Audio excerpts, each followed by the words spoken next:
आऊज़ुबिल्लाहि मिनश्शैतानिर्रजीम बिस्मिल्लाहिर्रहमानिर्रहीम। नाजरीन, इलेक्शन 2024 की खुसूसी ट्रांसमिशन के साथ मैं हूँ उसामा एजाज। नाजरीन, जैसे जैसे आम इंतखाबात करीब आते जा रहे हैं, सियासी जमातें अपना इंतखाबी मंशूर लिए मैदान अमल में मौजूद है। बुलंदो बांग दावे किए जा रहे हैं। कोई ये कह रहा है कि हम आमदनी दुगनी कर देंगे, तो किसी की जानिब से कहा जा रहा है कि हम पाकिस्तान को फिर से तरक्की की राह पर गामजन कर देंगे। तो कोई सियासी जमात ये कहती नज़र आ रही है कि हम 300 यूनिट तक गरीबों के लिए बिजली मुफ्त कर देंगे। देखना ये होगा कि ये तमाम तर दावे जो है वो सिर्फ एक इंतखाबात के लिए पॉइंट स्कोरिंग है, या फिर कोई सियासी जमात अगर सादा अक्सरियत से कामयाब हो जाती है तो वो आवाम के देरीना मसाइल हल करेगी, उनको 300 यूनिट तक बिजली मुफ्त देगी, या फिर उनकी आमदनी दुगनी करेगी। इसी हवाले से बात करने के लिए हमारे साथ स्टूडियो में तशरीफ़ रखते हैं। पाकिस्तान मुस्लिम लीग नून से आपका ताल्लुक़ है और PS 99 से भी आप इलेक्शन कॉन्टेस्ट कर रहे हैं, मोहम्मद अमीन साहब। सर, आपको वेलकम करेंगे स्टूडियो में। अमीन साहब, दावे किए जा रहे हैं और जैसे जैसे वक्त गुजरता जा रहा है तो दावे मज़ीद बड़े से बड़े होते जा रहे हैं। देखें, सारी पार्टियां ज़ाहिर है इलेक्शन में जब आती हैं तो दावे करती हैं और आवाम को जो है अपना जो है मैनिफेस्टो बताती हैं, लेकिन यकीन जो है ना उन पे किया जाता है जिनकी पहले कारकर्दगी जो है वो अच्छी रही हो। तो इस सिलसिले में अल्हम्दुलिल्लाह हमारी पार्टी पाकिस्तान मुस्लिम लीग मियां नवाज़ शरीफ साहब पे लोगों को जितना एतमाद है उतना और किसी लीडर पे इस वक्त मौजूद नहीं है। अच्छा अमीन साहब, ये भी बताइएगा, क्या लगता है कि मियां साहब चौथी मरतबा वज़ारत उज़्मा के मनसब पे बैठ सकेंगे? 3 बार वज़ीर आज़म रह चुके हैं, एक्सपीरियंस पॉलिटिशियन है। इंशाल्लाह देखें, 8 ये तो अवाम का फ़ैसला होगा 8 फरवरी को कि अवाम जो है क्या फ़ैसला करते हैं, और अवाम ने अगर फ़ैसला दिया हमारे हक़ में, हमारी पार्टी के हक़ में, तो ये मियां मोहम्मद नवाज़ शरीफ साहब ही वज़ीर आज़म होंगे और इंशाअल्लाह अल अज़ीज़ इस मुल्क को बेहतरी की तरफ लेके जाएंगे। जो इस वक्त मुश्किलात में मुल्क घिरा हुआ है इकनॉमिकली और दूसरे मामलात, जो दूसरी परेशानियां हैं, तो मुल्क को तो इंशाअल्लाह जो है बेरोज़गारी है, लोगों में गुर्बत, बेरोज़गारी और बड़े माशी मसाइल हैं इस बेशक मुल्क के। मसाइल तो इतने के प्रोग्राम का टाइम ख़त्म हो जाएगा और मसाइल जो हैं वो तो गिन गिन के थक जाएंगे। हमारे वज़ीर आज़म जो है अगर मियां मोहम्मद नवाज़ शरीफ साहब इंशाअल्लाह यकीनन होंगे तो ये मुल्क को इस गर्दाब से निकाल लेंगे। अच्छा, हतमी कतई और आखिरी है कि मियां साहब ही वज़ीर आज़म बनेंगे अगर नून लीग सादा अक्सरियत से कामयाब हो जाती है, या कोई दूसरा नाम भी हो सकता है? देखें, फ़िलहाल तो हमारे पास जो है ना वज़ीर आज़म, हम दूसरी तरफ सोच ही नहीं रहे हैं, सिर्फ वज़ीर आज़म जो है मियां मोहम्मद नवाज़ शरीफ के लिए ही सोच रहे हैं और आवाम भी उसी तरफ ही इशारा कर रही है।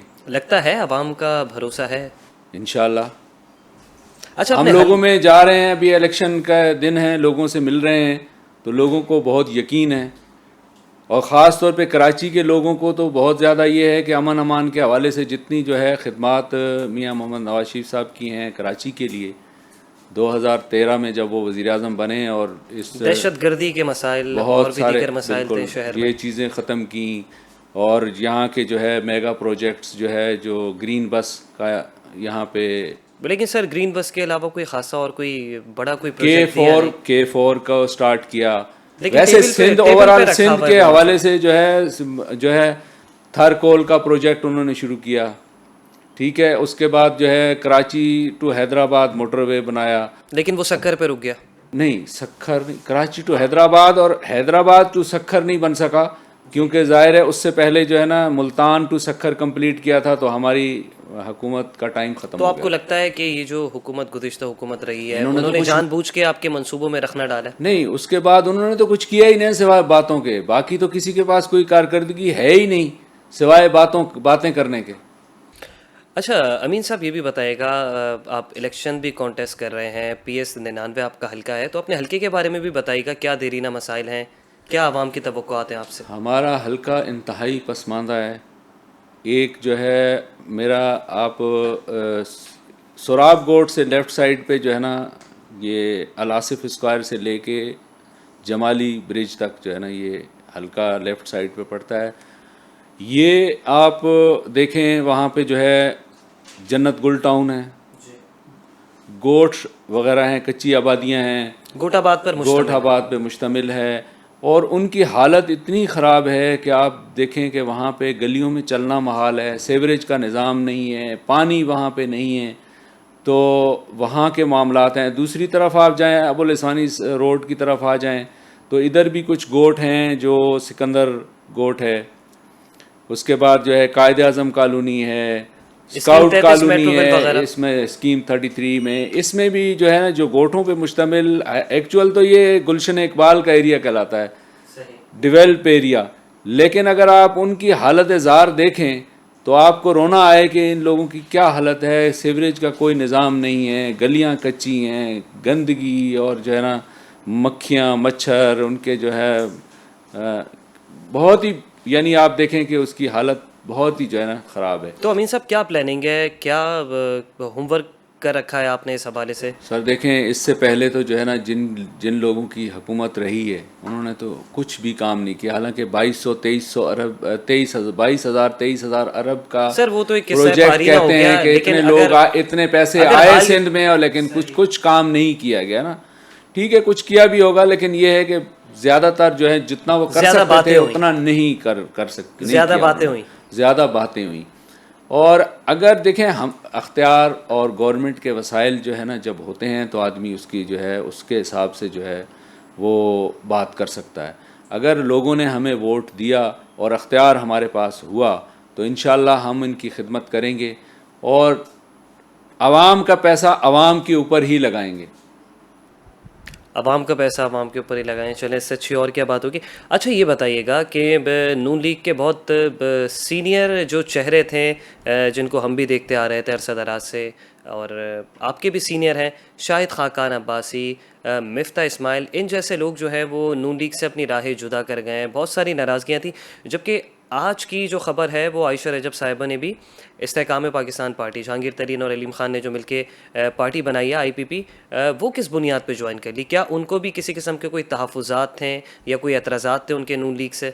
देखें, सियासत में जो है अपनी राय देने का हर एक को हक होता है, और अपनी समझ के मुताबिक अगर उनको वहाँ पे कंफर्टेबल नहीं है उस पार्टी में, तो जाहिर है वो दूसरी पार्टी में चले जाएं या जो है खामोश होकर बैठ जाएं। ये उनका अपना ज़ाती फ़ैसला होता है। चले, इसके बारे में एक मिफ्ता बड़े इस्माइल लीडर का हैं, समझ आया, शाहिद खाकान अब्बासी साहब का शाहिद समझ खाकान आया, वो अब्बासी बैठ साहब गए। हो गए, चौधरी निसार साहब हो गए। देखें, वो बड़े लीडर हैं। हम चले, चौधरी निसार साहब तो अमली सियासत में हैं, वो इस वक्त भी इलेक्शन कॉन्टेस्ट कर रहे हैं।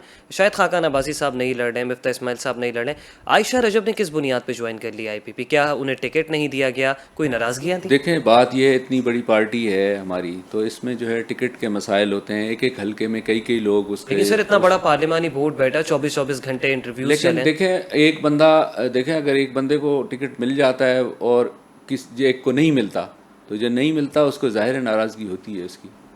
अच्छा, सिंध में ये कहा जा रहा है कि हमारी सपोर्ट के बगैर ना वज़ीर आज़म आ सकता है, ना वज़ीर आला आ सकता है। जमात भी कह रही है, MKM भी कह रही है, दीगर जमातें भी कह रही हैं, क्या नून लीग भी यही कहेगी? देखें, बात यह है कि ये कब्ल अज़ वक्त बात करने की है जो लोग कर रहे हैं कि हमारे बगैर नहीं होगा, या जो पहले वो लोग जीत के आ जाएं, सीटें लेके आ जाएं, उसके बाद फिर बात करेंगे। और हमें भी अगर जो है आवाम ने जो है मुंतखब किया और हमारी भी सीटें इस हद तक हुई, तो हम भी ये दावा करने के काबिल होंगे। वैसे तो हमने कराची के लिए जो है ना जितनी खिदमात हैं अमन अमान के हवाले से, वो एक ही मसला ऐसा था, अमन अमान जितना ख़राब था, और जो है मियां नवाज शरीफ ने किया, सवालात भी बड़े तो उठे। फिर सवालात, एक शहर की एक जमात ने भी कहा कि टारगेटेड ऑपरेशन हुआ हमारे खिलाफ मियां साहब के देखें, दौर लेकिन में। अमन अमान तो शहर में हो गया ना। लेकिन सर अगर देखा जाए देखें, तो एक जमात के खिलाफ टारगेटेड ऑपरेशन उनकी जानिब से कहना है, लेकिन फिर वो जमात जो है आपके साथ मिल के सिंध में अगर देखा जाए तो एक ग्रैंड पार्टी के तौर पे या फिर एक ग्रैंड अलायंस के तौर पे भी आपके साथ खड़े हुए हैं। क्या आने वाले वक्तों में भी क्या कोई इस किस्म का तोहफा तो नहीं मिलेगा? चले, उस टाइम पे वो इत्तेहादी नहीं थे, लेकिन अब तो वो इत्तेहादी हैं। देखें, जो भी कोई आप अच्छा काम करें उसमें थोड़े से मसाइल या कोई चीज़ इस तरह की हो भी जाती है। 100% काम मुकम्मल जो है इंसान जो है वो नहीं कर सकता। कुछ न कुछ कमी बेशी हर जो है वो काम में रह जाती है। तो ऐसा ही हुआ होगा, कहीं कमी बेशी कोई होगी, 2-4% ऐसे गलत भी मतलब जो है वो हुआ होगा। लेकिन ऐसा नहीं है कि उसको कोई जानबूझ के जो है वो किया गया होगा, ना लॉ एनफोर्सेस एजेंसीज की तरफ से, ना ही जो है हमारी पार्टी की तरफ से। तो इसलिए जो है वो चीज़ें जो है पार्टियां एक दूसरे को समझती हैं और जो है वो कंसिडर करती हैं इस बात को, और इसलिए जो है वो बाद में इत्तेहाद में भी शामिल हो जाते हैं, कोई ऐसी बात नहीं है। चलें, किसी हद तक आपकी बात भी दुरुस्त है। अच्छा, ये भी बताइएगा कि किंग ऑफ कमबैक बरतानवी न्यूज़ रिपोर्ट ने मियां साहब को करार दिया और साथ ही साथ ये भी कहा कि नवाज शरीफ को वज़ीर आज़म के ओहदे के लिए एक मजबूत उम्मीदवार पाकिस्तान में उन्होंने करार दिया है। तो किस हद तक जो है ये इस रिपोर्ट के बारे में, मतलब क्या कमेंट करेंगे? क्या ऐसा लगता है या फिर ये सिर्फ जो है उनकी तरफ से भी एक शोशा छोड़ा गया है? नहीं, ये तो देखें रोज़े रोशन की तरह आया है ये बात, और किसी को नज़र नहीं आए तो अलग बात है। देखें जिस तरह वो जलसे कर रहे हैं, जितनी आवाम जिस तरह उमड़ के उनके जो है जलसों में आ रही है, रिस्पांस उनको मिल रहा है, और उनकी पार्टी के लिए जो है जो लोग टिकट के लिए जैसे अप्लाई किया लोगों ने, लेकिन जलसे, जुलूस और इज्तिमा तो जमात इस्लामी और JUI भी बहुत बड़े बड़े करती है। नहीं, इतने बड़े जलसे वो नहीं कर पा रहे हैं, ऐसा नहीं है। मौलाना फजल रहमान साहब मौलाना फजल रहमान जो है अपने हलके में कर रहे हैं, अपने हलकों में कर रहे हैं, लेकिन वो ओवरऑल इतने बड़े वसी पैमाने पे उनके जो है लोग नहीं खड़े, पूरे मुल्क में नहीं खड़े जिस तरह के पीपल्स पार्टी के या मुस्लिम लीग नून के जो है उम्मीदवार पूरे पाकिस्तान में खड़े हैं। चलें अमीन साहब, यहीं से कंटिन्यू करेंगे। नाजरीन, वक्त हो गया एक ब्रेक का, हाजिर होते हैं ब्रेक के बाद।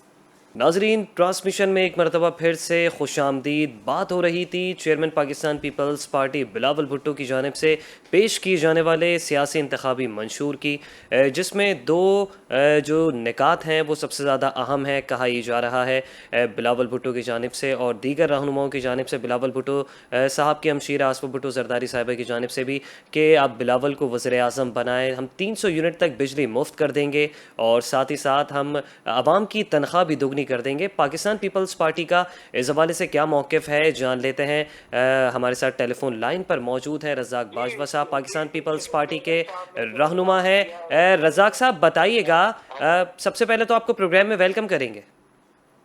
मेहरबानी, शुक्रिया। रज़ाक साहब बताइएगा कि ये जो दो सबसे अहम निकात हैं मंशूर के, मंशूर के जो दो सबसे अहम निकात हैं कि आमदनी दुगनी कर देंगे, 300 यूनिट तक बिजली मुफ्त कर देंगे, क्या लगता है पाकिस्तान पीपल्स पार्टी अगर बरसरे इक़्तिदार आ जाती है तो ये दो मसाइल हल हो जाएंगे?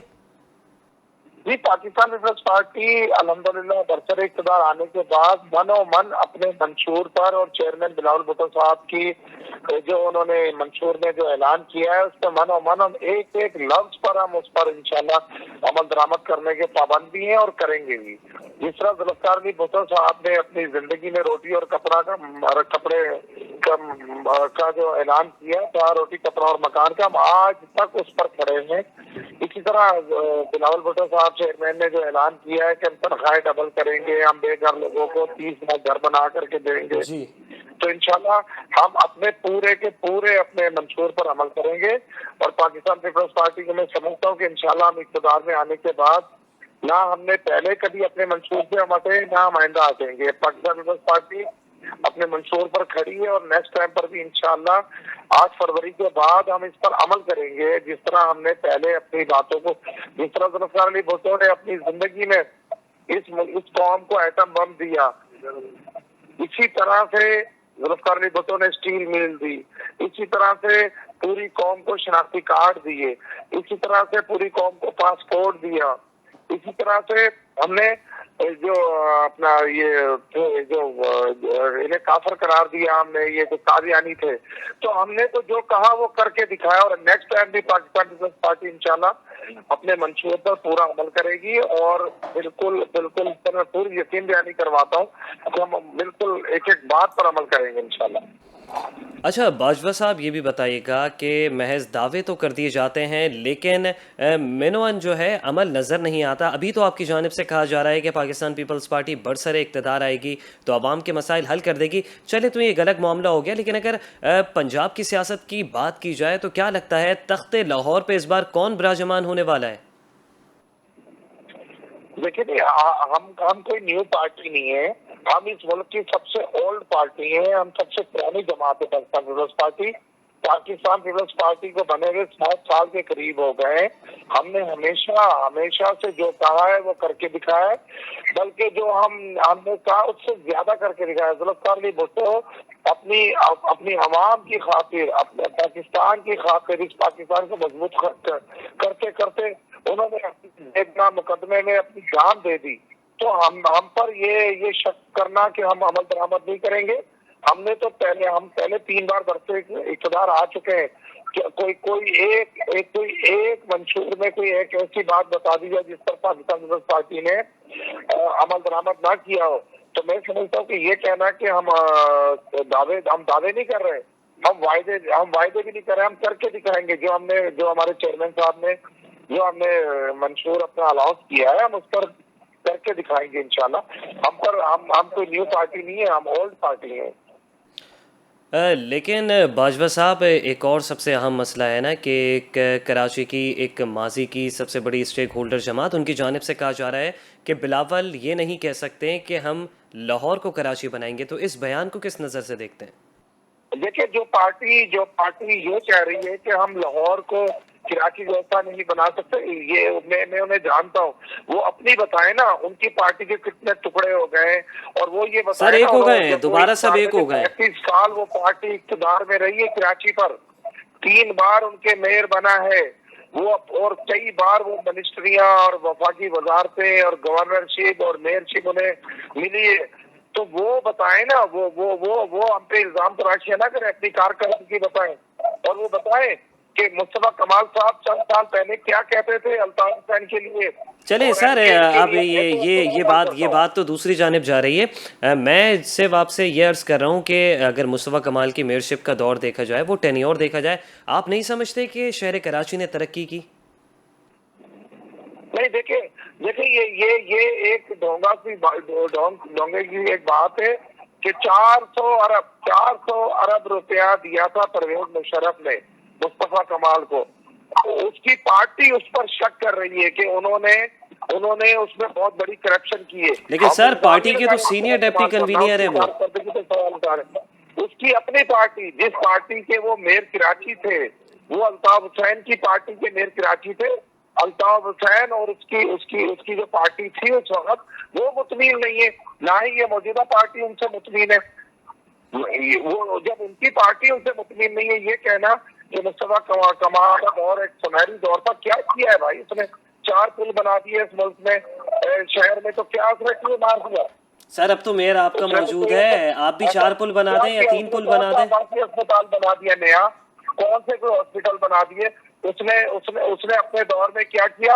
वार्डन भर्ती किए, और वो अपनी कारकर्दगी बताने के लिए एनके के पास कुछ नहीं है, इल्जाम तराशियां लगाने के लिए उनके पास बहुत कुछ है। तो मैं तो ये कहता हूँ कि एनके लोग पहले जो मुस्तफा कमाल साहब के बारे में कहते थे, या मुस्तफा कमाल साहब जो एनके के बारे में कहते थे, मैं तो वो सवाल कर रहा हूँ, मैं उनपे ना इल्जाम। अच्छा बाजवा साहब, इस बात को हतमी, कतई और आखिरी करार दे देते हैं कि अब जो है पीपल्स पार्टी एमक्यूएम से सिंध में किसी भी किस्म का इत्तेहाद नहीं करेगी। हेलो ऐसा बाजवा साहब, फिर इस बात को हतमी, कतई और आखिरी करार दे देते हैं कि पाकिस्तान पीपल्स पार्टी मुत्तहिदा कौमी मूवमेंट पाकिस्तान से किसी भी किस्म का इंतखाबी इत्तेहाद नहीं करेगी। ये इलेक्शन जीतने के बाद जो है ना सिंध हुकूमत में उनसे इत्तेहाद करेगी, ना वफाकी हुकूमत में। नहीं, देखिए, हम जमहूरी पार्टी है। पाकिस्तान पीपल्स पार्टी ना सिर्फ सिंध की सबसे बड़ी जमात है, बल्कि पाकिस्तान की सबसे बड़ी जमात है। हम कभी किसी से इत्तेहाद करने में इनकारी नहीं करते। मैं तो आपके प्रोग्राम के तवज्जो से एमकेएम के दोस्तों को दावत देता हूं कि आप हमसे उलझने के बजाय, आप हमसे नाराज होने के बजाय, आप हमारे साथ मिल बैठे। हम मिल बैठकर सूबे की और मुल्क की खिदमत करते हैं। हम सारे मुनाफात को बुलाना चाहते हैं कराची के वसीतर मुफाद में। सिंध के वसीतर हमारा एनकेएम के साथ झगड़ा बनता ही नहीं है, ना हम एनकेएम के साथ झगड़ा करना चाहते हैं। लेकिन एनकेएम मुसलसल पाकिस्तान पीपल्स पार्टी के इल्जाम तराशियां अगर करती है तो उसका हमें जवाब देना पड़ता है। अच्छा बाजवा साहब, एक और बयान बहुत गौर तलब है कि एमक्यूएम पाकिस्तान का कहना है कि हमारी सपोर्ट के बगैर कोई भी वज़ीर आज़म नहीं बन सकता, ना ही कोई सिंध का वज़ीर आला बन सकता। तो किस नज़र से देख रहे हैं इस बयान को? हम उनके मैंडेट का एहतराम करेंगे अगर उन्हें कुछ मिलता है। तो ये हकीकत है कि हमेशा एमकेएम ने अपने 2, 4, 6 सीटों में हुकूमतों को ब्लैकमेल किया, वफाक को भी ब्लैकमेल किया। सूबे में अल्हम्दुलिल्लाह वो कभी पाकिस्तान पीपल्स पार्टी को ब्लैकमेल नहीं कर सके। हमने उनके बगैर भी हुकूमत करके दिखाई है। सूबे में कई बार हमने एमकेएम के बगैर सूबा चलाया है और हम चलाने की सलाहियत रखते हैं। अब तो कराची में एक बड़ा मैंडेट इंशाल्लाह हमें मिला है। हमारे कराची और हैदराबाद के लोगों ने पाकिस्तान पीपल्स पार्टी पर मुकम्मल एतमाद का इजहार किया है, जिसका सबूत है कि हमारे पास मेयर हैदराबाद और मेयर कराची हमारी पार्टी का है। तो मैं एमकेएम को बार बार ये कहता हूँ कि आप लाहौर को पंजाब की तरफ देखना बंद करें, इस्लामाबाद देखने उसकी तरफ देखना बंद करें। आप आए हमारे साथ बैठे, हम आपके मैंडेट का भी एहतराम करेंगे, हम आपके वोट का भी एहतराम करेंगे, हम आपके हकूक की जमानत देते हैं। आप और हम मिल करके इंशाल्लाह सुबह सिंध की खिदमत करेंगे, पाकिस्तान की खिदमत करेंगे। इल्जाम तराशियां फकत एक इल्जाम तराशियां रहने दें। हकीकत में अगर आपको खिदमत करना चाहते हैं तो आप जो है वो जो है मिलकर ही हम कर सकते हैं, लड़कर हम नहीं कर सकते। ना ही पंजाब इनकी किसी किस्म की मदद कर सकेगा, ना ही पहले की है पंजाब में तो सबसे बड़ा ऑपरेशन किया था एमकेएम के खिलाफ। चले आज जो MKM के रजाक साहब यहाँ ये तो हमने नहीं किया। एमकेएम ये इस प्रोग्राम पंजाब ने किया था। जिस समाज की आज ये सपोर्ट कर रहे हैं, जी जिसे मियां नवाज शरीफ की पार्टी मुस्लिम लीग नून कहते हैं, मुस्लिम लीग नून ने एमकेएम को के खिलाफ ऑपरेशन किया, हमने नहीं किया। चले सर, इस वक्त वो साथ जो है वो इत्तेहादी हैं। अच्छा रजाक साहब ये बताइएगा कि नवाज शरीफ को बरतानवी न्यूज़ रिपोर्ट ने हॉट फेवरेट करार दे दिया है पाकिस्तान के वजारत उज़्मा के मनसब के लिए, इस पे क्या लबकुशाई करेंगे? देखिए ये कबलजा वक्त है। मैं नहीं कहता हूँ कि भाई कोई भी अपने आप को कबलजा वक्त ही अपने आप को डिक्लेयर कर ले। मैं ये समझता हूँ कि इलेक्शन होंगे, मैदान सजेगा। 8 फरवरी इंशाल्लाह चंद दिन बाकी है। अगर मियां नवाज शरीफ जीतेंगे तो हम उनके मैंडेट का एहतराम करेंगे, और अगर इंशाल्लाह पाकिस्तान पीपल्स पार्टी ने पाकिस्तान की अवाम ने एतमाद का इजहार किया, बिलावल भुट्टो को वजीर आजम मुंतखब किया, तो उन्हें भी हमारे वोट का जो है एहतराम करना चाहिए। हम इस मुल्क में इंतशार की सियासत के खिलाफ हैं। हम इस मुल्क में हम चाहते हैं कि जमहूरियत हो, अमन की सियासत हो, मोहब्बत की सियासत हो, अवाम अच्छा के हकूक की सियासत हो। बाजवा साहब, तमाम बातें मैं आपकी बातों से जो है वो इत्तेफाक भी करूंगा कि मोहब्बत की सियासत हो, और सियासत का तो हुस्न है मफाहमत ना, तो पुरानी दुश्मनियां भी भूलनी पड़ जाती हैं। अच्छा ये बताइएगा, क्या पाकिस्तान पीपल्स पार्टी सादा अक्सरियत से मुल्क भर में हुकूमत बनाने में कामयाब हो सकती है? जी क्यों नहीं, ये कोई पहली बार है? ये कोई हम न्यू पार्टी है भाई? 3 बार पाकिस्तान पीपल्स पार्टी सर तीन बार नून लीग भी बरसर इक़्तिदार आई है। मैं अपने वजीर आज़म अगर गिनवाना शुरू करूं तो आप हैरान हो जाएंगे। जुल्फ़िकार अली भुट्टो के बाद बेनज़ीर भुट्टो साहिबा बनी 2 बार वजीर आज़म। तीसरी बार हमारा राजा साहब बने, गिलानी साहब भी बने। यूसुफ रज़ा गिलानी हमारा वजीर आज़म बना। तो हम तो 6ठी बार वज़ारत उज़्मा लेने जा रहे हैं। ये पाकिस्तान पीपल्स पार्टी का इलेक्शन जीतना तो अजूबा नहीं होगा।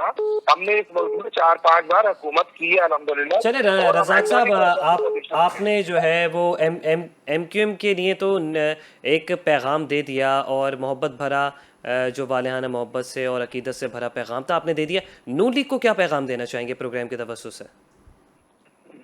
मुझे आवाज बिल्कुल आपकी समझ में नहीं आ रही। मैं कोई थोड़ा सा दोबारा कहिएगा। बाजवा साहब, आपने एमक्यूएम के लिए तो वालिहाना मोहब्बत का पैगाम दे दिया, नून लीग को क्या पैगाम देना चाहेंगे इस प्रोग्राम के तवस्सुस से? नहीं देखिए, नून लीग को तो मैं यही पैगाम देता हूँ कि नून लीग को जो 18 महीने का इक़्तिदार दिया, ये पाकिस्तान पीपल्स पार्टी ने दिया, ये बिलावल भुट्टो साहब ने दिया था। ये वज़ारत उज़्मा हम भी ले सकते थे। हमने बड़ा दिल का मुजाहरा किया। हमने उन्हें जेलों से निकाल कर इक़्तिदार में पहुंचाया। हमने शहबाज शरीफ को ऊपर जो है ना, पाकिस्तान पीपल्स पार्टी का एहसान है। पाकिस्तान पीपल्स पार्टी पर किसी नून लीग का या एमकेएम का कोई एहसान नहीं है। देखिए आसिफ अली जरदारी साहब बहुत बड़े दिल के मालिक है। वो चाहते तो बना सकते थे अपने। चले इस पे नून लीग का क्या कहना है? नून लीग का भी मौक़िफ़ ले लेते हैं। अमीन साहब हमारे साथ स्टूडियो में तशरीफ रखते हैं। अमीन साहब क्या कहेंगे? भाई मेरा जो है वो कह रहे हैं कि जो है हुकूमत ये भी बना सकते थे, लेकिन ये ज़िम्मेदारी हमारे ऊपर इन्होंने उस वक्त डाली, और हमारी उस वक्त जो है अददी अक्सरियत थी, इसलिए हमें हुकूमत दी गई और काफ़ी वजारतें हमने इनको भी दी और हमने मिल के जो है वो हुकूमत की। लेकिन सारा जो है वो क्रेडिट हुकूमत बनाने का ये लेते हैं और उसके जो है जो नुकसानात हुए वो सारे हमारे ऊपर डालते हैं। अच्छा, इसाक डार साहब जो हैं उनकी जानिब से कहा गया है कि बिलावल अब ये सब बातें कह रहे हैं। उस टाइम तो वो बहुत खुश थे जब मियाँ शहबाज शरीफ साहब जब वज़ीर आज़म थे, उनकी कारकर्दगी से भी खासा मुतमईन थे। जी हाँ, बिल्कुल ऐसा ही था। लेकिन ये है कि एक बहुत बड़े काज के लिए हमारी ये सारी पार्टियां इकट्ठी हुई थी। वो मकसद था हुकूमत से निकालना, क्योंकि उसने मुल्क को बहुत तबाह बर्बाद कर दिया था, लोगों के जो है मसाइल मुश्किलात में इजाफ़ा कर दिया था और मुल्क को तकरीबन दिवालिया होने के करीब पहुंच चुका था। तो ये ज़िम्मेदारी हमारी पार्टी ने ली और अल्हम्दुलिल्लाह मुल्क को डिफ़ॉल्ट होने से बचाया। तो अमीर साहब, आप सारा क्रेडिट मुस्लिम लीग नून को देते हैं? नहीं नहीं, जो उस वक्त जो पार्टियां थीं उनको भी क्रेडिट जाता है ये, क्योंकि उन्होंने मिल के ये हुकूमत बनाई थी। लेकिन ये है कि वो जो उसके उसके नुकसानात हैं वो सारे हमारे सर डालते हैं। अच्छा बाजवा साहब, आपने मौक़िफ़ जाना होगा अमीन साहब का, मुस्लिम लीग नून से इनका ताल्लुक़ है और इलेक्शन भी कॉन्टेस्ट कर रहे हैं। उनकी जानिब से ये कहा जा रहा है कि जो सारी अच्छाइयों के क्रेडिट हैं वो तो पीपल्स पार्टी ले लेती है, लेकिन बुराई के सारे क्रेडिट पाकिस्तान मुस्लिम लीग नून के सपुर्द कर देती है।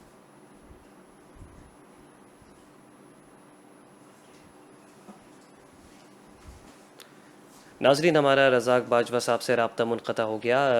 ट्रांसमिशन का सिलसिला जारी है, वक्त हुआ है एक ब्रेक का। ब्रेक के बाद हाजिर होते हैं। नाजरीन, welcome back after a short break. बात हो रही थी दावों की, वादों की, जो तमाम सियासी जमातों की जानिब से किए जा रहे हैं। सुहाने ख्वाब दिखाए जाते हैं इंतखाबात से पहले, जबकि अवाम का ये कहना है कि इंतखाबात जीतने के बाद मुंतखब जो हमारे नुमाइंदे होते हैं वो कभी इलाके में तशरीफ़ नहीं लेकर आते हैं। तमाम ही जमातें कह रही हैं, खा वो मुस्लिम लीग नून हो, खा वो पाकिस्तान पीपल्स पार्टी हो, कि हम सादा अक्सरियत से हुकूमत बनाने में कामयाब हो जाएंगे।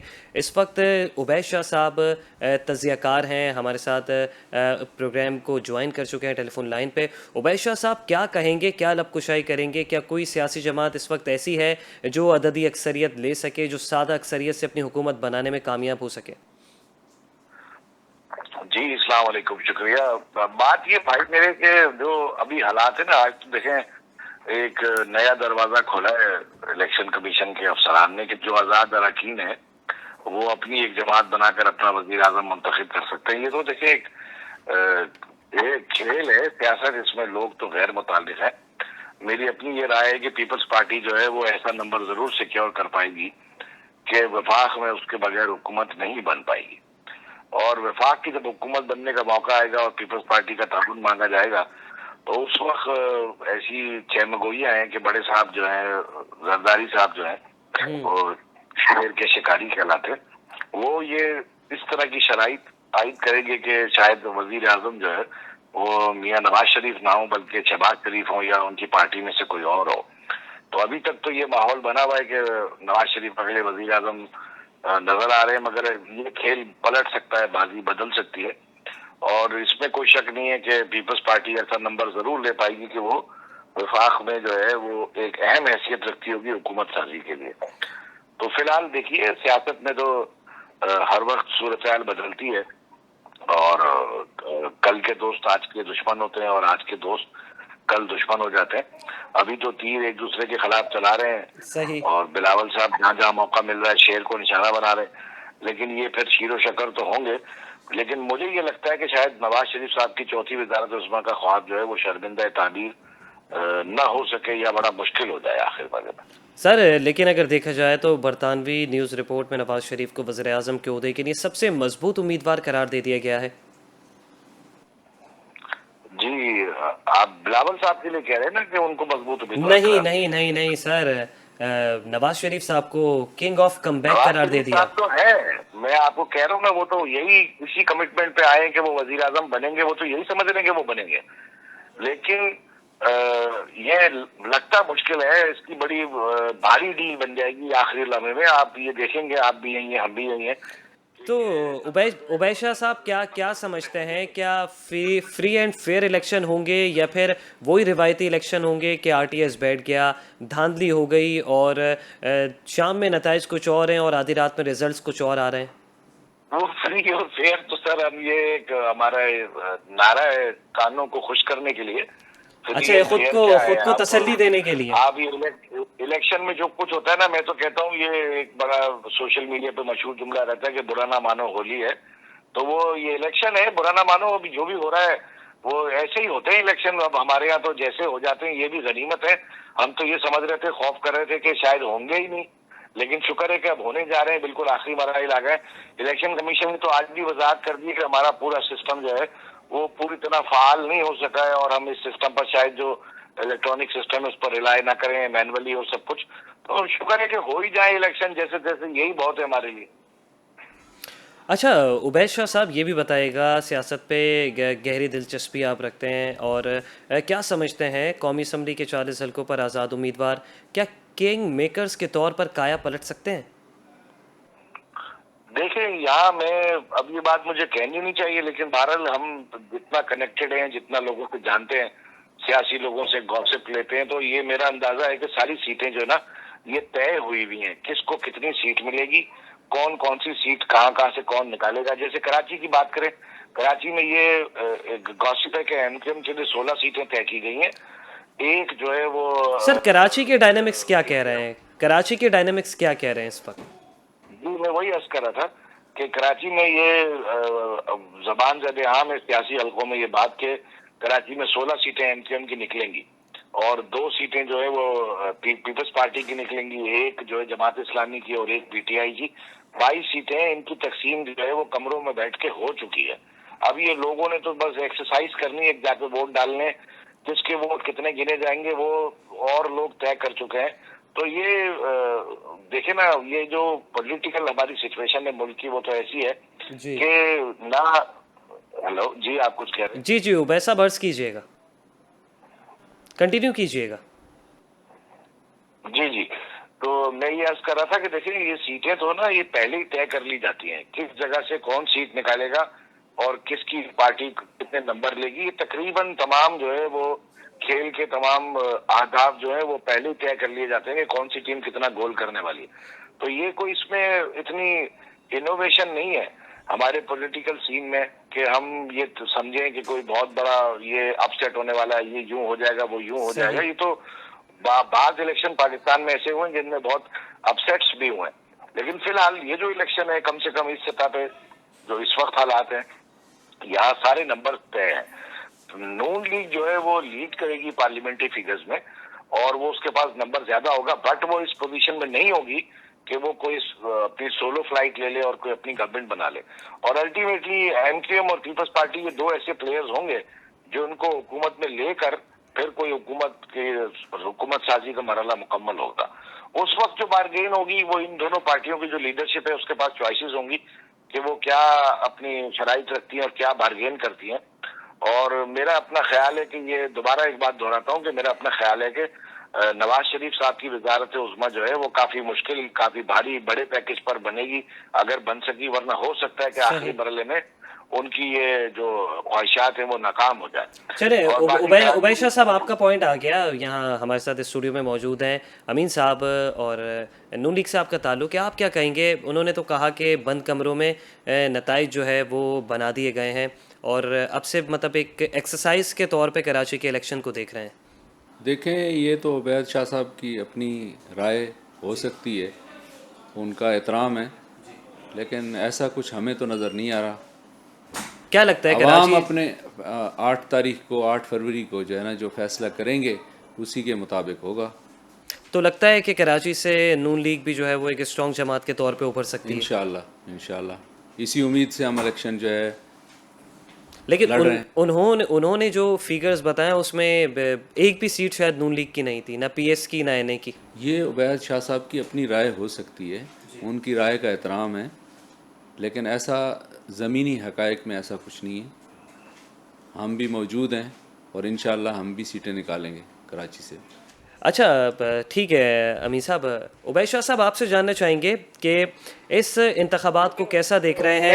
मैं मुदाखलत की माफी मैं कहूँ, भाई ने कहा कि मैं पहले ही बताऊं कि इनकी जो एक पक्की सीट थी जो शहबाज शरीफ साहब निकाल सकते थे, वो तो जी, इन्होंने मुस्तफा कमाल के हक में 10 बरदार सरेंडर कर होगा। दी। जी, जी, तो ये एक भी सीट कराची से नून लीग को तो कम से कम मिलने वाली नहीं, जो एक मिल सकती थी वो भी मुस्तफा कमाल साहब को मिल गई है। चलें सर, वो कह रहे हैं कि जो एक भी मिलने वाली थी वो भी मुस्तफ़ा कमाल साहब को मिल गई। नहीं, वहाँ पे हमारा जो है कैंडिडेट कंटेस्ट कर रहा है उनके जी, मुकाबले में। लेकिन शहबाज शरीफ जितना तो स्ट्रॉन्ग कैंडिडेट नहीं हो सकता। हाँ, ये तो है, लेकिन जाहिर है वो फिर एक सीट जो है उनको छोड़नी पड़ती क्या उम्मीद बाद है, में। कराची से कितनी सीट एक्सपेक्ट कर रहे हैं? देखें 3-4 सीटें तो कम से कम NA की NA की और PS की? और PS की भी जो है 6-8 सीटें जो है ना निकालेंगे इंशाल्लाह। चलें, ये आपकी देरी ना ये ख्वाहिश उम्मीद है, लेकिन देखें जी, बात उम्मीद ये भी है है। कि फैसला तो आवाम का है, 8 तारीख को ही पता चलेगा शाम को। बेशक बेशक। अच्छा उबैद शाह साहब, ये बताइएगा कि इस तमाम तर टेन्योर में PTI को हम नहीं भूल सकते हैं, तो क्या PTI की जो मुश्किलात हैं ज़ेर अताब है पाकिस्तान तहरीक इंसाफ, क्या ये मुश्किलात कम हो सकेंगी? सर देखिए, ये तो मकाफात अमल है ना। आप अगर लोगों की मेमोरी शॉर्ट है, थोड़ा सा रिकॉल करें, मरियम बीबी और कैप्टन सफदर कराची में थे जी, और मज़ार कायद पे हाजिर हुए थे, तो उन्होंने वहाँ 2-4 सियासी नारे लग गए थे। उस पर उनको आधी रात को उनके होटल के कमरे का दरवाजा तोड़ के जी, पुलिस उन्हें गिरफ्तार करके ले गई थी, कैप्टन सफदर को। और उसके लिए उन्होंने IG सिंह को, मुश्ताक मेहर साहब को बुलवाया गया तो रियासी इदारे के एक दफ्तर में, तो वो उन्होंने कहा रात बहुत हो गई, तो फिर उन्हें रेंजर्स लेने पहुंच गई घर से। तो तकरीबन उन्हें अगवा किया गया और समझे आपकी कोई 2 दर्जन से ज्यादा अफसरान ने, SSPs ने और DIGs ने अगले दिन इस्तीफे पेश कर दिए कि अगर ऐसे नौकरी करनी है तो हम नहीं करते। फिर आर्मी चीफ जनरल बाजवा साहब ने नोटिस लेके कहा कि जी इस पे फौरन तदारुक किया जाएगा, इंक्वायरी की जाएगी और ये जी। शिकायत कोई होगी तो दूर की जाएगी। तो वो इस्तीफे वापस हुए, छुट्टियों पे लोग चले गए थे, फिर वापस आए। बात ये कि ये PTI अपनी हुकूमत में जो कुछ करती रही है, सारा कुछ इमरान खान साहब वजीर आजम से उनके होते हुए हुआ था ना। चलें, वो जो कुछ करते- आपने मकाफात अमल करार दे दिया। अच्छा सर, कराची के अगर महल वकू की बात की जाए, यहाँ के डायनामिक्स की बात की जाए, आपको क्या लगता है कि इस बार बिजनेसमैन जो हैं वो भी इंतखाबात में हिस्सा ले रहे हैं? और ये भी बताइएगा कि बिजनेसमैन, बिजनेस टाइकॉन्स और इस मतलब कि और दीगर जो यहाँ पे ताजिर बरादरियाँ वगैरह है, आपको क्या लगता है कि उनका झुकाव किस जानिब है? देखिए पीपल्स, मैंने ये अंदाजा लगाया, महसूस किया, बल्कि और लोगों ने भी इसको देखा होगा कि कराची में जिस तरह MQM टूट फूट का शिकार हुई, जो कि बड़ी मजबूत कराची की पार्टी थी, जी, जब वो टूट फूट का शिकार हुई तो यहाँ से बहुत लोग MQM के वो किसी न किसी पॉलिटिकल पार्टी में एक साया लेना चाहते थे, सही सही, शेल्टर लेना चाहते छतरी थे, तले। वो पीपल्स पार्टी की तरफ गए। सही। जी, आवाज आ रही है आपको? जी जी उबैद शाह साहब, कंटिन्यू कीजिएगा। हाँ, तो मैं अर्ज कर रहा हूँ कि उनमें से बहुत से लोग जो MQM में थे, उनमें से बहुत से लोग पीपल्स पार्टी की तरफ चले गए एक शेल्टर लेने के लिए कि उनके खिलाफ मुकदमात ना बने और वो जेलें ना काटे। तो उन्होंने पीपल्स पार्टी का सहारा लिया और अब जो पीपल्स पार्टी ने इस इलेक्शन में बहुत सारे लोगों को जिनको वोट टिकट दिए हैं, उनमें उर्दू स्पीकिंग लोग शामिल है जो कराची के लोकल कराचियाइट है। जी, तो ये तब्दीली, एक पॉलिसी शिफ्ट तो पीपल्स पार्टी में आया है कि वो कराची में कराची के उर्दू बोलने वाले लोगों को नुमाइंदगी दे रही है अपने उस पे, लेकिन कराची में पीपल्स पार्टी का कोई ऐसा वोट बैंक कभी पहले रहा नहीं है। अच्छा उबैद साहब, और आप जो इसको नेक शगुन करार देंगे कराची की सियासत के लिए? हाँ, मैं इसको तो अच्छा समझता हूँ। पीपल्स पार्टी एक वफाकी जमात है। अगर इसमें तमाम कौमियतों के लोग हों और उन्हें अकोमोडेट किया जाए, उन्हें टिकट दिया जाए, इस पर जो एक छाप है वडेरों वाली और सरदारों वाली, वो इस पे से हटे, तो ये बहुत अच्छी बात है, खुशाइन बात है। लेकिन मैं देखिए ना, आप बिलावल साहब अभी इंटरव्यू दे रहे थे आपके ही चैनल पे, तो मुझे कुछ सुनने का मौका मिला। वो उसमें कह रहे थे कि अब हम आ गए तो ये कर देंगे, वो कर देंगे, वो कर देंगे। अब मेरा सवाल ये है कि 15 साल तो हो गए, अब क्या 50 साल आपको हुकूमत दे दें? हमारे बच्चों के बच्चे जो है उनको ये मसाइल हल हुए नजर आ जाएंगे? अगर ऐसा है, लिख के दे दें, यही गारंटी कर दें कि भाई जो अगली जनरेशन है, उसके बाद की जो जनरेशन है, जो उसके बाद की जनरेशन है, उसमें हम सारे मसाइल हल कर देंगे। 5 साल के लिए आप आते हैं, 5 साल के लिए मैंडेट मांगते हैं, लोगों से वोट मांगते हैं 5 साल के लिए, हम 5 साल में सब कुछ कर देंगे। सर तावीज दे देते और तावीज के उबैद साहब तावीज दे देते हैं और तावीज में लिख देते हैं कि इंशाल्लाह शिफा होगी। हेलो, उबैद साहब तावीज़ दे देते हैं अवाम को, सिंध की अवाम को, और तावीज़ में लिख देते हैं इंशाल्लाह शिफा होगी। देखे ना आप अभी वो कह रहे थे कि हम ये प्रोग्राम देंगे कि भूख मिटाओ प्रोग्राम देंगे, बेनजीर भूख मिटाओ प्रोग्राम। उसमें हम जो बच्चे स्कूल जा रहे होंगे उनके लिए खाने का बंदोबस्त करेंगे। मकसद ये है कि आप गरीब आदमी, इस मुल्क के 25 करोड़ लोग जो है ना वो रात दिन मेहनत करें, पत्नी कोई ना कोई काम करके जो पैसे कमाए वो टैक्सों की शक्ल में हुकूमत को दे दें और हुकूमत उन्हें बदले में एक रोटी दे दे। पूरा प्रोग्राम ये है। बात ये कि कोई आप लोगों की हालात, उनको रोजगार देने के, अभी उन्होंने अपने जो पीर आफ्ताब साहब है उनसे मीरपुर खास के जलसे में हल्फ लिया कि जी आप हल्फ उठाइए कि आप जब नौकरियां देंगे तो अपने रिश्तेदारों को नहीं देखेंगे। तो पिछले 15 साल से किससे आपने हल्फ लिया हुआ था? उन्होंने किसको नौकरी दी? उन्होंने तो नौकरियां बेची हैं। 15-15 लाख की, 50-50 लाख की, 30-30 लाख की, 40-40 लाख की नौकरियां तो बिकी हैं।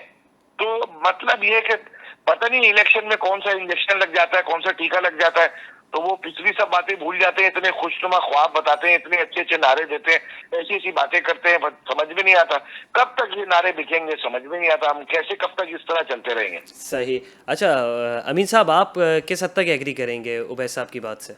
उबैद साहब की बात बिल्कुल सही है। आवाम को ख़ुद सोचना चाहिए, और जो है सिर्फ वही लोग जो 15 साल से इस मुल्क पे इस सूबे पे हुक्मरानी कर रहे हैं, अभी भी वो कहेंगे कि वो आएंगे और वो फिर करेंगे। 15 साल में आपने जो किया है उसकी कारकर्दगी बताएं कि हमने ये किया है और मज़ीद हम जो है वो कर सकते हैं। तो हमारी पार्टी तो ये कह सकती है कि हमें जब मौका मिला, जब मौका मिला तो हमने ये काम किए, मोटरवेज़ बनाए, पावर सेक्टर में काम किया, सी पैक लाए। तो आप समझते हैं हम कि ये मईशत को बेहतर कर सकते हैं। इस वक्त हमारे मुल्क की हालत जो है, मईशत ख़राब है। इस मईशत को एक्सपीरियंस जो है लीडर जो है मियां मोहम्मद नवाज शरीफ साहब ही हैं जो इस मुल्क को आगे लेके जा सकते हैं और इस मुश्किल से निकाल सकते हैं। अच्छा अमीन साहब, आप बिल्कुल भी ये नहीं समझते कि पीपल्स पार्टी कोई सिंध को एक भी कोई अच्छा मंसूबा नहीं दे सकी? देखिए, ये तो पीपल्स पार्टी वाले ख़ुद बताएं और लोगों से राय लें। जितने जो है इनको 18वीं तरमीम के बाद जितने इनको फंड्स मिले हैं जो इस सूबे को, और इन्होंने जो है उसके बदले में क्या काम किए हैं, वो यहाँ की आवाम जो है वो बहुत अच्छी तरह जानती है, और आप लोग भी जो है अच्छी तरह जानते हैं। उबैद शाह साहब भी जो है बहुत जो है ना अच्छे तरीके से इस पर राय दे सकते हैं। बाकी जो है पीपल्स पार्टी वालों से आप जो है ना, आपके मेहमान हैं, उनसे भी मज़ीद आप जो है ना इस पर राय ले सकते हैं। अच्छा उबैद शाह साहब, आपकी जानिब आऊँगा, आप बताइएगा क्या पीपल्स पार्टी ने सिंध को कोई एक भी ग्रैंड मंसूबा नहीं दिया? नहीं, देखे मैं तो इसका कायलों के एक बंद घड़ी भी दिन में 2 मरतबा सही वक्त दिखाती है जी। तो ये तो नहीं कहते कि कुछ भी नहीं दिया, बट किया। लेकिन जो कुछ भी किया वो जाहिर है उसमें करप्शन का बहुत बड़ा एलिमेंट कार फरमा रहा। आपको पता है कि 15-15 अरब रुपए की गंदम चूहे खा गए यहाँ, और आपको पता है कि यहाँ जो है वो वजीर आला का हेलीकॉप्टर खड़ा रहा और उसकी 22 करोड़ की मेंटेनेंस, पता नहीं पेट्रोल हो गया उसका। तो ये तो देखिए ना, ये सब तो पीपल्स पार्टी अपने साथ लेकर आती है, खाओ कमाओ वाली पार्टी है। वो कहते हैं कि जी सब खुश रहें, और मुल्क जो है वो मनफी इशारियों में चला जाता रहता है और डूबता रहता है। अभी जितना मुल्क में सकत है, ये मुल्क के 25 करोड़ लोग जो है वो खा कमा के किसी न किसी तरह मुल्क का खजाना भरते हैं, पेट अपना काट के। तो जब तक इसमें सकत है, ये इसी तरह पीपल्स पार्टी तो इसी तरह चलाती है। ये 18वीं तरमीम के बाद तो सारा इख्तियार पीपल्स पार्टी का है, ना कोई फंड की बात है, ना कोई फाइनेंस की बात है। जो सारा इख्तियार है पीपल्स पार्टी के पास है। खुद अपना बजट बनाते हैं, खुद अपनी ट्रांसफर पोस्टिंग्स, अपनी तैनातियां, अपनी नौकरियां, मुलाजमतें, अपने टैक्सेशन, सारा कुछ खुद ही करते हैं। लेकिन फिर भी रोना रोते हैं जब कभी आप पॉलिटिकली आप कोई सवाल कारकर्दगी के पूछेंगे, वो पॉलिटिकल एक शॉर्ट खेल देंगे कि जी विफाक यूं हो जाएगा, विफाक हमें ये कर रहा है, विफाक हमें यूं नहीं दे रहा, हमें इस्लामाबाद का पता मालूम है, हम ऐवानों में घुस जाएंगे, हम कपड़े फाड़ देंगे। वो देखे ना, बात ये नहीं है कि उन्होंने कोई मेगा प्रोजेक्ट नहीं दिया या उन्होंने कोई काम नहीं किया। कुछ ना कुछ काम तो चलो किया है, लेकिन वो काम नाकाफी है। 15 सालों की ये कारकर्दगी जो है, इसकी बैलेंस शीट निकालेंगे तो माइनस में जाएगी ये बैलेंस शीट। ये काम नाकाफी है। अच्छा, आप बल्दियाती निजाम जो है वो इंडिपेंडेंट होने नहीं देते, बल्दियाती इदारों को अपने पाँव पे खड़ा होने नहीं देते, सही। उनको अपने कोई फंड जनरेट करने नहीं देते, वो कोई काम करते नहीं है। वो सड़कों का हाल क्या है, गटर के ढक्कन खुले हैं सर, मसाइल तो इतने हैं कि एक 48 घंटे का शायद प्रोग्राम करना पड़ जाए। शहर कराची के मसाइल तो इतने हैं। हाँ, आपकी बात बिल्कुल सही है। हम बहुत सारे प्रोग्राम्स में कराची के मसाइल का रोना रोते रहे हैं, रो चुके हैं, और होता फिर भी कुछ भी नहीं है, जूं का तू है।